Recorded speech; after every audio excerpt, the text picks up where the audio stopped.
পৃথিবীর স্থলভাগ এবং জলভাগে বসবাসকারী সবচেয়ে বড় প্রাণী হলো নীলতিমি।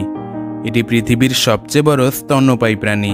নীলতিমিকে অনেকেই মাছ মনে করলেও প্রকৃতপক্ষে এটি মাছ নয়, কারণ মাছের শ্বাস নেওয়ার জন্য ফুলকা থাকে, কিন্তু তিমির শ্বাস নেওয়ার জন্য থাকে ফুসফুস। পাশাপাশি মাছ ডিম পারলেও তিমি কিন্তু মোটেও ডিম পারে না, বরং এটি সকল স্তন্যপায়ী প্রাণীদের মতো বাচ্চা প্রসব করে। সুপ্রিয় দর্শক, চলুন পৃথিবীর গল্পের আজকের এই পর্বে আমরা নীল সমুদ্রে রাজত্ব করা নীলতিমি সম্পর্কে জেনে আসি।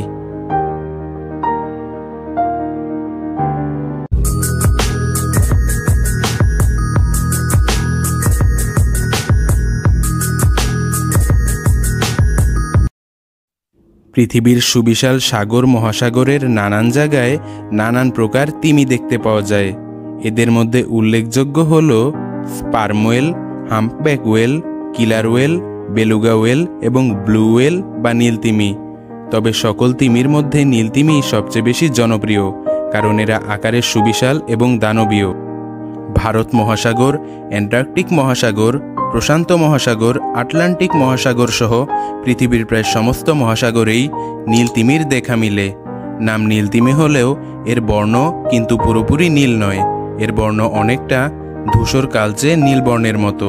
সমুদ্রের নীল বর্ণের নিচে একে দেখতে এর বর্ণ নীল দেখায়। প্রতি ঘন্টায় একটি নীলতিমি 5 মাইলের বেশি সাঁতার কেটে থাকে। তবে যদি কোনো কারণে তারা ক্ষুব্ধ হয়ে যায়, তবে সেটা ঘন্টায় 20 মাইল পর্যন্ত হতে পারে। একটি পূর্ণবয়স্ক নীলতিমির দৈর্ঘ্য প্রায় 30 মিটার বা 100 ফুটের কাছাকাছি। নীলতিমি এতই সুবিশাল যে কোটি কোটি বছর আগে পৃথিবীতে বসবাসকারী সকল প্রকার ডাইনোসরের চেয়েও আকারে এটি অনেক বড়। এর ওজন প্রায় 200 টনের মতো হয়, যা 40টি হাতির ওজনের সমান। এর জিহ্বার ওজন প্রায় একটি হাতির সমান। একটি নবজাতক তিমিও আকারে অনেক বড় থাকে। একটি নবজাতক নীলতিমির দৈর্ঘ্য প্রায় 25 ফুটের মতো হয়ে থাকে। মজার ব্যাপার হলো, নীলতিমি যদিও সমুদ্রে বসবাস করে, কিন্তু তারা পানিতে শ্বাস নিতে পারে না। এরা মানুষের মতোই বাতাসে শ্বাস নেয়, তবে মানুষের মতো প্রতি মুহূর্তে শ্বাস নিতে হয় না তাদের। তারা সাধারণত 30 মিনিট পর্যন্ত দম না নিয়ে থাকতে পারে। তিমি যখন শ্বাস ছাড়ে, তখন সে মাথার উপর 2 ছিদ্র দিয়ে পানি ফোয়ারার মতো করে ছুঁড়ে দেয়, যা 30 ফুট পর্যন্ত ওপরে ওঠে। তার মাথার ওপরের এই ছিদ্র এত বড় যে একটি ডলফিন সেখানে অনায়াসে প্রবেশ করতে পারবে। নীলতিমির সাথে মাছের একটি প্রধানতম পার্থক্য হল, তিমি উষ্ণ রক্তবিশিষ্ট প্রাণী আর মাছ হল শীতল রক্তবিশিষ্ট প্রাণী। পরিবেশের সাথে মাছের রক্তের তাপমাত্রা ওঠানামা করে, কিন্তু শীতল পানিতেও তিমির রক্ত গরম থাকে। নীলতিমির খাদ্য তালিকায় আণুবীক্ষণিক প্লাঙ্কটন থেকে শুরু করে বড়সড় মাছ পর্যন্ত সবই আছে। তবে নীলতিমি সাধারণত ক্রিল নামক চিংড়ি জাতীয় এক ধরনের ছোট মাছ খেতে বেশি পছন্দ করে। তিমি দিনে প্রায় 3 থেকে 4 হাজার কেজি এই ছোট চিংড়ি জাতীয় ক্রিল খেয়ে থাকে। একটি নীলতিমি এক গ্রাসে যেই পরিমাণ খাবার খেতে পারে, 200 জন মানুষেরও সেই পরিমাণ খাবার একসাথে খাওয়া সম্ভব নয়। প্রতি 2 থেকে 3 বছরের মাথায় একবার করে বাচ্চা দান করে নীলতিমি। একটি প্রাপ্তবয়স্ক নীলতিমির ওজন প্রায় 3টি বিশালাকার বাস অথবা 5টি বৃহদাকার হাতির ওজনের সমান। নীলতিমিরা বিভিন্ন ধরনের শব্দের সৃষ্টি করতে পারে। তাদের তীব্র শব্দ একটা জেট ইঞ্জিন চালিত বিমানের শব্দের থেকেও অনেক বেশি। শব্দের তীব্রতা প্রায় 188 ডেসিবল হয়ে থাকে, যেখানে মানুষের পক্ষে 120 থেকে 130 ডেসিবলের বেশি শব্দ শোনা অত্যন্ত কষ্টের। একটি তিমি অন্য তিমির শব্দ প্রায় 1000 মাইল দূর থেকেও শুনতে পায়।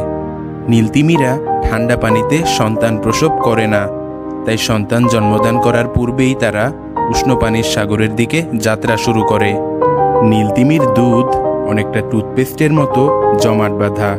নীলতিমির এই দুধের মধ্যে অধিক সংখ্যক থাকে চর্বি, আর এই চর্বির কারণেই বাচ্চা নীলতিমিগুলো দ্রুত বৃদ্ধি পেতে থাকে। মজার ব্যাপার হলো, জন্মের পর প্রায় 6 মাস পর্যন্ত এই নবজাতক নীলতিমিরা প্রতিদিন প্রায় 500 লিটার মায়ের দুধ পান করে থাকে। সম্প্রতি রয়টার্সের এক প্রতিবেদনে বলা হয়, পরিবেশের ভারসাম্য বজায় রাখতে সহায়তা করে নীলতিমি। তারা সাগরের পানিতে মলত্যাগের মাধ্যমে প্রচুর পরিমাণে কার্বন নিঃসরণ করে। তাদের মলের বর্জ্য পদার্থে আছে আয়রন, যা সাগরে প্লাঙ্কটন জন্মাতে সহায়তা করে। তিমির শ্বাসত্যাগের মাধ্যমে যে কার্বন ডাইঅক্সাইড পানিতে মেশে, তা আবার ফাইটোপ্লাঙ্কটন সালোক সংশ্লেষণ প্রক্রিয়ায় তাদের খাদ্য তৈরিতে ব্যবহার করে এবং শক্তি উৎপন্ন করে। নীলতিমি অনেকটা জেগে থেকেই ঘুমায়, মানে সে কখনো পুরোপুরি ঘুমায় না। তার মস্তিষ্কের অর্ধেক ঘুমায়, বাকি অর্ধেক জেগে থাকে। কারণ হিসেবে মনে করা হয় তিমি যদি ঘুমিয়ে পড়ে এবং সময় মতো না জাগে তাহলে দম আটকে মারাও যেতে পারে। তাই তাদের অর্ধেক মস্তিষ্ক সবসময় জেগে থাকে, যাতে শ্বাস প্রশ্বাসের জন্য ঘুমের মধ্যেও ভেসে উঠতে পারে। ধারণা করা হয় বর্তমানে পৃথিবীতে 10,000 থেকে 25,000-এর মতো নীলতিমি রয়েছে। 2010 সালের হিসাব অনুযায়ী দক্ষিণ মহাসাগরে তিমির সংখ্যা ছিল 12,000, যা প্রায় 4 লাখ টন কার্বন শোষণ করেছে। ফলে বলা যায় তিমিরা তাদের অগোচরেই জলবায়ু পরিবর্তনের বিরুদ্ধে যুদ্ধ করে চলেছে। আমাদের আজকের ভিডিওটি যদি ভালো লেগে থাকে তবে ভিডিওতে একটি লাইক দিতে পারেন। আর আপনি যদি আমাদের চ্যানেলে নতুন হয়ে থাকেন তবে অনুরোধ রইল চ্যানেলটি সাবস্ক্রাইব করে রাখুন।